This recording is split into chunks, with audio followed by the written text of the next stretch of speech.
নমস্কার সকলকে বন্ধুরা, 25শে জানুয়ারি বৃহস্পতিবার থেকে শুরু হতে চলেছে ভারত এবং ইংল্যান্ডের মধ্যে 5 ম্যাচের টেস্ট সিরিজ এবং প্রথম ম্যাচটি হবে হায়দ্রাবাদে।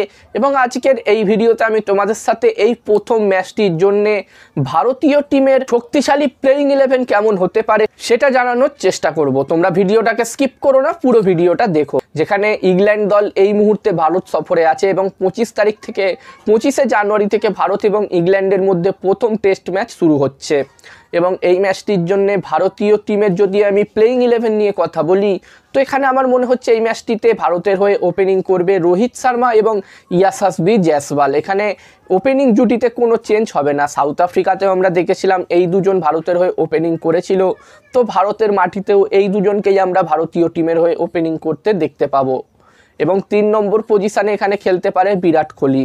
বন্ধুরা, এখানে শুভমান গিলকে হয়তো এই ম্যাচটিতে সুযোগ দেওয়া হবে না এবং শুভমান গিলের জায়গায় এখানে 3 নম্বরে বিরাট কোহলি ব্যাট করতে পারে এবং 4 নম্বর পজিশানে খেলতে পারে কেএল রাহুল। এবং বন্ধুরা, এখানে 5 নম্বর পজিশানে খেলতে পারে শ্রেয়াস আইয়ার এবং 6 নম্বর পজিশানে খেলতে পারে কেএস ভারত। যেখানে বন্ধুরা এই ম্যাচটিতে হয়তো একজন স্পেশালিস্ট উইকেট কিপার হিসাবেই কেএস ভারতকে সুযোগ দেওয়া হবে। এখানে কেএল রাহুল এই ম্যাচটিতে হয়তো শুধু একজন স্পেশালিস্ট ব্যাটসম্যান হিসাবেই খেলবে, সে উইকেট কিপিং করবে না। এবার দেখার বিষয় থাকবে কি হয়।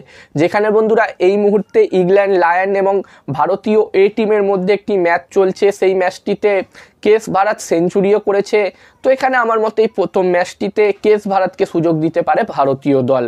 এবং 7 নম্বর পজিশানে খেলবে রবীন্দ্র জাদেজা, 8 নম্বরে খেলবে অক্ষর প্যাটেল এবং 9 নম্বরে খেলবে রবিচন্দ্রন অশ্বিন। এখানে এই ম্যাচটিতে ভারতীয় টিম 3 জন স্পিন বোলারকে খেলাবে আমার মনে হচ্ছে। এবং এই 3 জন স্পিন বোলার হচ্ছে জাদেজা, অশ্বিন এবং অক্ষর প্যাটেল। এবং 2 জন ফাস্ট বোলারকে খেলাবে, এখানে মোহাম্মদ সিরাজ এবং জাসপ্রীত বুমরা। এই 2 জন ফাস্ট বোলার খেলবে এই প্রথম ম্যাচটিতে। তো এখানে আমার মনে হচ্ছে এটাই হতে পারে ভারতীয় টিমের শক্তিশালী প্লেইং 11 ইংল্যান্ডের বিরুদ্ধে এই প্রথম টেস্ট ম্যাচটির জন্য। আর এখানে তোমাদের কি মনে হচ্ছে এই ম্যাচটির জন্য ভারতীয় টিমের প্লেইং 11 কেমন হতে পারে? অবশ্যই এখানে তোমরাও নিজেদের মতামত কমেন্ট করে কমেন্ট বক্সে জানিও। আর এরকম ভিডিও দেখতে চাইলে চ্যানেলটিকে সাবস্ক্রাইব করে নিও। আর ভিডিওটা ফেসবুক পেজে দেখে থাকলে অবশ্যই পেজটিকে ফলো করে নিও।